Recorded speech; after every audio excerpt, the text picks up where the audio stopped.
तीन मछलियों की कहानी। एक नदी के पास एक बड़ा सा तालाब था। तालाब का पानी रुका हुआ एवं गहरा होता है, इसलिए उसमें मछलियों का भोजन जलीय सूक्ष्म पौधे भी उगाते हैं। ऐसे स्थान पर मछलियों को बहुत अच्छा लगता है। उस तालाब में भी पास की नदी से ही बहुत सारी मछलियां आकर रहने लगी थी। सारी मछलियां अंडे भी उसी तालाब में देती थी, क्योंकि उस तालाब में बहुत लंबी घास एवं झाड़ियां होने के कारण किसी की नज़र भी नहीं पड़ती। उसी तालाब में तीन मछलियां भी रहती थी। वैसे तो वो बहुत अच्छे मित्र थी, परंतु उनका स्वभाव अलग अलग था। उनमें से जो पहली मछली थी वो हर काम समय पर करती थी। कोई भी संकट आने पर उसका तुरंत निदान ढूंढने का प्रयत्न करती। जो दूसरी मछली थी वो पहली से थोड़ी अलग थी।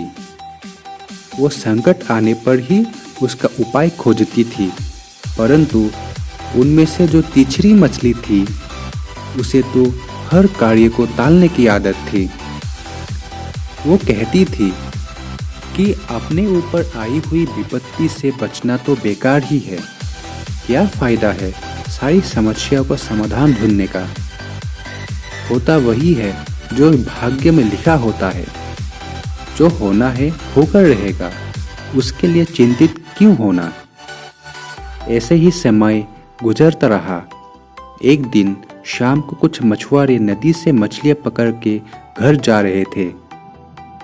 उस दिन उन्होंने कुछ कम मछलियां पकड़ पाई थी, इसलिए वे मछुआरे थोड़े उदास से लग रहे थे।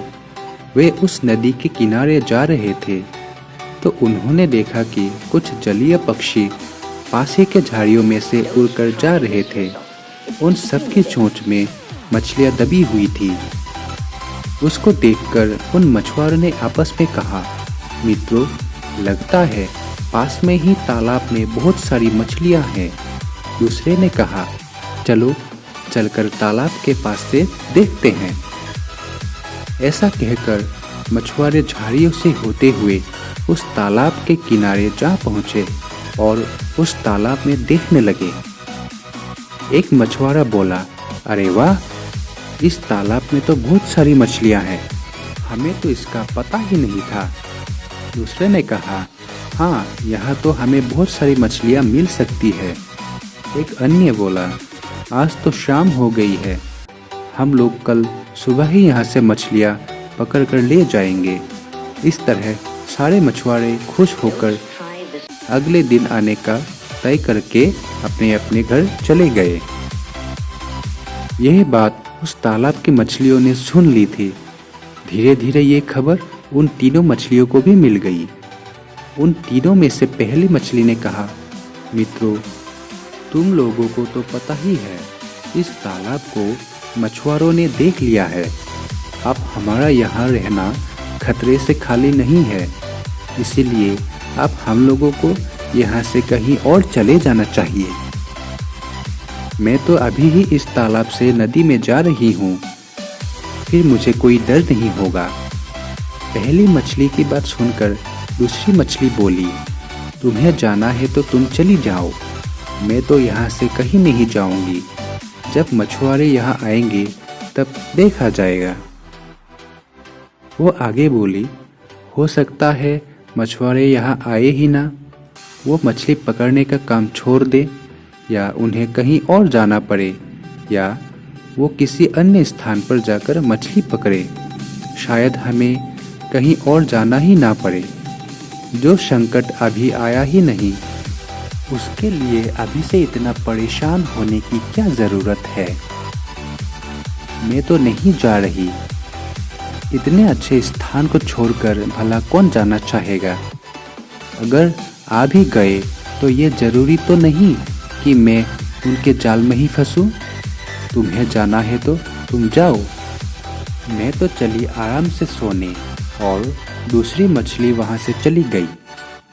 अब जो तीसरी मछली थी उसने हमेशा की तरह अपनी भाग्यवादी सोच को रखी और वहाँ उपस्थित सभी मछलियों से बोली, मित्रों, भागने से हमारी किसी समस्या का हल नहीं निकलने वाला। अब मछुआरों को आना होगा तो वो आएंगे, अब उन्हें कोई नहीं रोक सकता। हमारी किस्मत में अगर जाल में फंसना लिखा है तो कोई बचा नहीं सकता। होगा तो वही जो होना होगा। हमारे इस प्रकार चिंतित होने से क्या कोई समाधान निकल पाएगा? हमारी मृत्यु अगर इसी प्रकार होनी है तो हम लोग कर भी क्या सकते हैं? अन्य मछलियों के विचार जानकर उनमें से पहली मछली तो वहाँ से नदी में चली गई। बाकी दोनों उसी तालाब में अन्य मछलियों के साथ रह गई। अगले दिन जब सुबह को वे मछुआरे वहाँ मछलियाँ पकड़ने के लिए आ पहुँचे, वहाँ पहुँचकर मछुआरों ने जैसे ही जाल फेंककर मछलियाँ पकड़ने लगे, वैसे ही दूसरी मछली तो अपनी जान बचाने का कोई उपाय सोचने लगी। उस तालाब में कोई ऐसी जगह भी नहीं थी जहाँ वो छिप जाती। तभी उसके दिमाग में एक युक्ति आई। कुछ दिनों पहले उसने तालाब में एक मरे हुए जानवर को पड़े हुए देखा था।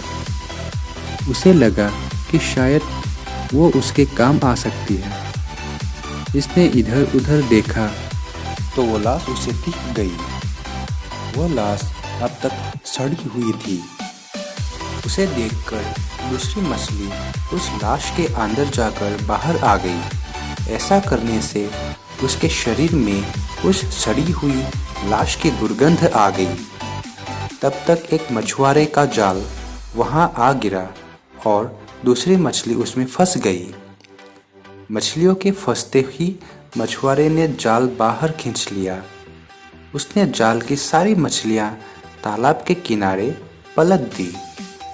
जमीन पर गिरते ही सारी मछलियां उछल कूद करने लगी, परंतु वो दूसरी मछली एकदम मरी हुई मछली की भांति पड़ी रही। जब मछुआरे ने उसे उठाकर देखा तो उसमें से सड़ी हुई बदबू आ रही थी। वो मछुआरा बुरा सा मुंह बनाकर बुदबुदाया, अरे ये तो सड़ गई है। ऐसा कहकर मछुआरे ने दूसरी मछली को फिर से तालाब में फेंक दिया। दूसरी मछली ने चतुराई से अपनी जान बचा ली।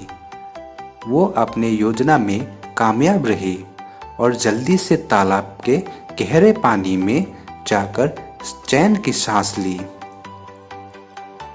उधर तीसरी मछली भी एक अन्य मछुआरे के जाल में फंस गई। उसने भी अपने जाल के मछलियों को अपने टोकरे में डाल दिया, परंतु तीसरी मछली तो हमेशा की भांति भाग्य के भरोसे बैठी रही। वो सोचती रही कि भाग्य में होगा तो जरूर मेरी जान बच जाएगी। मैं फिर से उस तालाब में पहुंच जाऊंगी और चैन से अपने साथियों के साथ रहूंगी, किंतु ऐसा नहीं हुआ। कुछ ही देर में उस टोकरे की अन्य मछलियों के साथ साथ उस तीसरी भाग्यवादी मछली के भी तड़प तड़प कर प्राण निकल गए। उसके भाग्य ने उसका साथ नहीं दिया। तो दोस्तों, इस कहानी से हमको सीख मिलती है कि भाग्य भी उन्हीं का साथ देता है जो कर्म करते हैं, क्योंकि कर्म सदैव भाग्य से ज़्यादा बलशाली होता है। जो कर्म में विश्वास रखते हैं उन्हीं को सफलता प्राप्त होती है। भाग्य के भरोसे बैठे रहने वालों को कभी सफलता नहीं मिलती है।